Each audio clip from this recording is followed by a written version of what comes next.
इसके अंदर ये जो बार है, ये जो बार है ABC, मतलब कि यहाँ से यहाँ तक, यहाँ से यहाँ तक, ये पूरा पोर्शन एक ही है। तो ये बार है, इस बार के नीचे कॉलर लगा रखी है, जो कि इस बार का जो ABC है इसका एक्सपेंशन रोक रही है लोड P के कारण।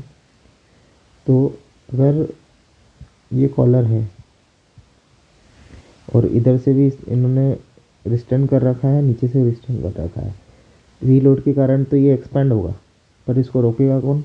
ये कॉलर रोकेगी, एक ये कॉलर रोकेगी और ये अपना जो सब रिस्टेंट है ये रोकेगा। तो इसके कारण जो रिएक्शन डेवलप होगी वो होगी, जैसे ये लोड P नीचे की तरफ लग रहा है, तो मैं मान लेता हूँ एक रिएक्शन यहाँ पे R1 डेवलप होगी, यहाँ पे एक रिएक्शन R2 डेवलप होगी।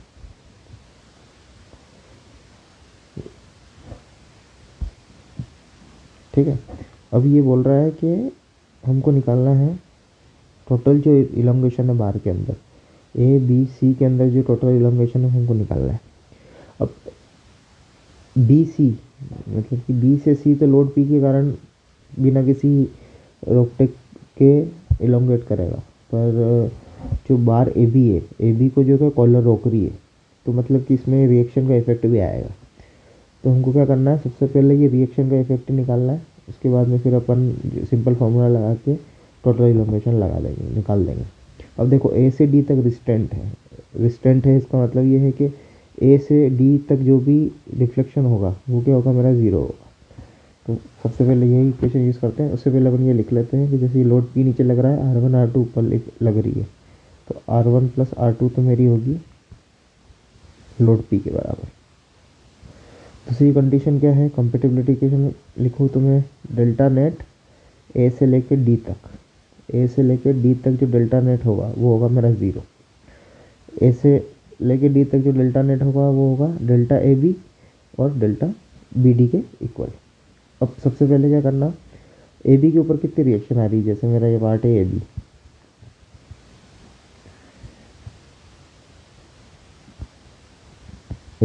AB के ऊपर क्या हो रहा है, ये सेक्शन देखो, जैसे ये सेक्शन देखा मैंने, तो इस सेक्शन के ऊपर लग रहा है R1, ये जा रहा है मेरा अदर डायरेक्शन में, मतलब कि टेंसाइल डायरेक्शन में जा रहा है, तो नीचे भी क्या होगा, R1 टेंसाइल डेवलप होगा। सेम BD देखो, BD के कॉलर वाला पार्ट, ठीक है, इसके ऊपर देखोगे तो ऊपर की तरफ जा रहा है R1। इस सेक्शन पे देखो, इस सेक्शन पे कौन कौन से लोड आ रहे हैं, इस सेक्शन पे आ रहा है, एक तो आ रहा है मेरा R1 और एक आ रहा है नीचे की तरफ P1, ये पूरा एक ही पार्ट है ना। तो ये जो लोड P है वो यहाँ पे भी ऐसे कैसे ट्रांसफ़र होगा, तो यहाँ पे मेरा आ रहा है ऊपर की तरफ R1 और नीचे की तरफ P। और अगर नहीं समझ में आए तो ये सेक्शन ले लो, ये सेक्शन ले लिया मैंने, तो इस सेक्शन पे आ रहा है मेरा R2 कंप्रेसिव। ये देखो जैसे कि ये हो गया R2 कंप्रेसिव, तो ये भी अपना क्या हो रहा है, P minus R1, P minus R1 actually में R2 ही तो है। तो अगर ऊपर से समझ में नहीं आया तो नीचे का भी डायरेक्ट ले सकते हैं अपन, कि ये आ रहा है मेरा R2 कंप्रेसिव। R1 तो आ रहा था इस सेक्शन पे टेंसाइल, अगर मैंने ये सेक्शन ये लिया BD, तो इसके ऊपर जो R2 आ रहा है वो क्या आ रहा है, कंप्रेसिव, तो मैंने दोनों साइड इसको कंप्रेसिव बना दिया। ठीक है, अब इनका यूज़ करके अपन क्या कर लेते हैं, एक R1 के लिए निकाल लेते हैं, इन दोनों इक्वेशन का यूज़ करके R1 के लिए निकाल लेते हैं और फिर टोटल इलोंगेशन निकाल लेंगे। तो डेल्टा नेट AD के अंदर आएगा AB, तो AB के कारण हो जाएगा मेरा R1 टेंसाइल, इसलिए प्लस ले रहा हूँ, L1 upon A1E। Similarly BD के अंदर क्या होगा, BD कंप्रेसिव है, R2 कंप्रेसिव, तो ये हो जाएगा मेरा माइनस R2 लेंथ दे रखी है L3 upon A3E equal to 0। यहाँ से R1 R2 में रिलेशन बना लेते हैं, तो ये हो जाएगा मेरा R1 L1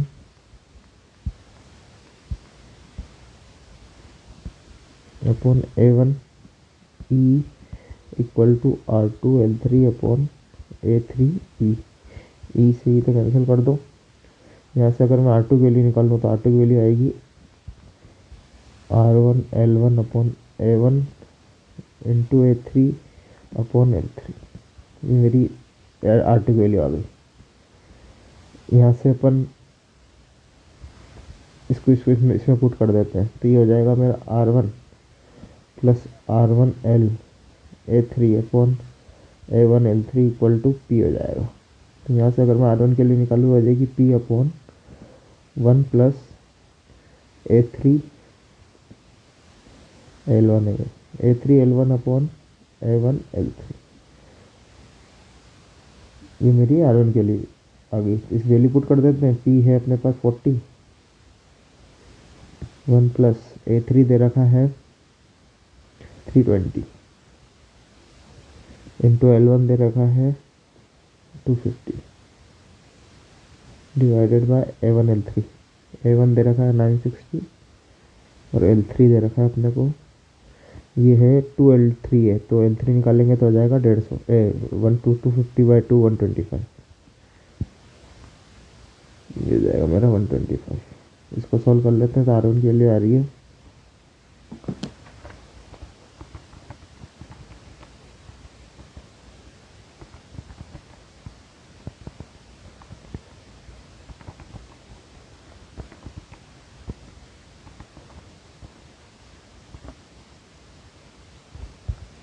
930 960।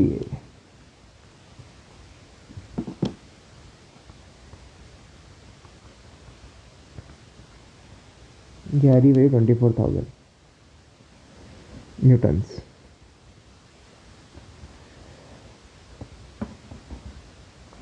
R1 आ गया।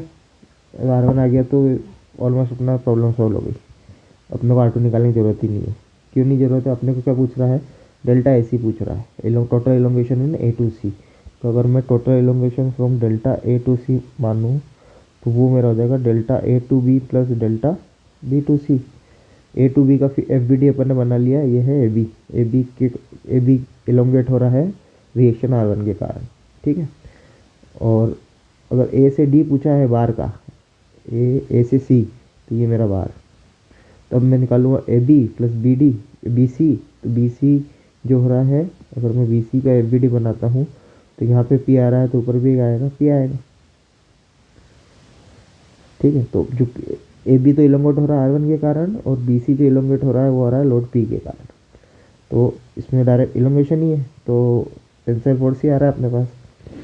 तो ये हो जाएगा मेरा R1 L1 A1E plus P BC की लेंथ कितनी है L2, P L2 plus A2 area है A2 E।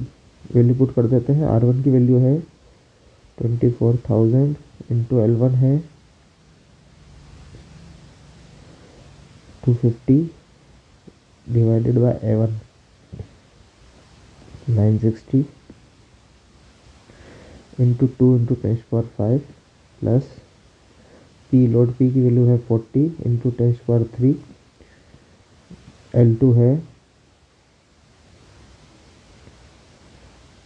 225 pawn A2E A2 है मेरा 200 तो 2 इंटू 10⁵। इसकी वैल्यू निकाल लेते हैं।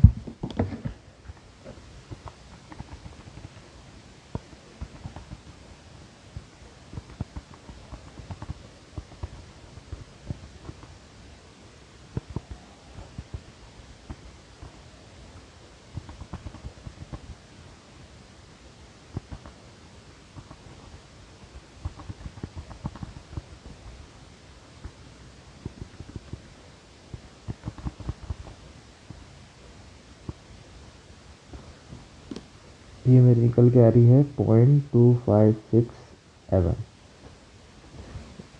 ठीक है। ये मेरा आंसर होगा। क्या किया है इसमें अपन ने?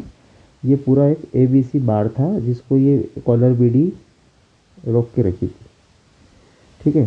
तो इस कॉलर BD की वजह से इसके अंदर जो रिएक्शन डेवलप हुआ है, यहाँ पे भी रिस्टेंट था तो R1 डेवलप हुआ और यहाँ पे डेवलप हुआ R2। अपन ने AD के अंदर कंपेटिबिलिटी इक्वेशन लगाई, मतलब A से D तक क्या होना चाहिए, डिफ्लेक्शन 0 होना चाहिए, ये फंक्शन 0 होना चाहिए, उसका यूज़ करके अपन ने R1 और R2 में रिलेशन निकाला। R1 की वैल्यू निकाली, अपन से सीधा पूछा था ए से सी तक कितना एलंगेशन हो रहा है, तो A B plus B C के इक्वल होगा। तो दोनों का फ्री कोडिंग डायग्राम बना के अपन ने ये एलंगेशन निकाल लिया।